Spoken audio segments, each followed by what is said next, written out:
রাশিচক্র, রাশি যে ফল, এটা তখনই সম্পূর্ণ ম্যাচ করে যায়, সম্পূর্ণ মিলে যায়।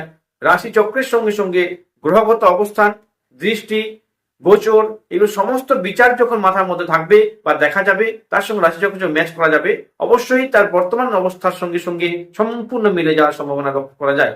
কিন্তু শুধু শুধু একমাত্র রাশিফলেই কিন্তু সম্পূর্ণ ফল দেয় এটা কিন্তু নয়। রাশিফল হচ্ছে একটা অংশ মাত্র, আদার সমস্ত কিছুকে দেখতে হবে। রাশিফল শুধুমাত্র একটা অংশ। রাশিফল দিয়ে সম্পূর্ণ বিষয় জানা সম্ভব নয়। রাশিফল জানতে গেলে আপনাকে জানতে হবে গ্রহের ট্রানজিট অর্থাৎ গোচর, গ্রহের দৃষ্টি জানতে হবে, গ্রহের অবস্থান জানতে হবে, গ্রহের দশা অন্তত জানতে হবে। আপনার সমস্ত বিষয় জানার পরই রাশিফলটা আপনার অনেকটা ম্যাচ করবে। এবং শুধুমাত্র রাশিফল নয়, সমস্ত বিষয়টা যা আসবে আপনার চার্টের মধ্যে, তার সঙ্গে রাশিফল সমস্ত মিলে কিন্তু আপনার পূর্ণাঙ্গ ফল প্রাপ্তির যোগ পাবে। শুধুমাত্র রাশিফলই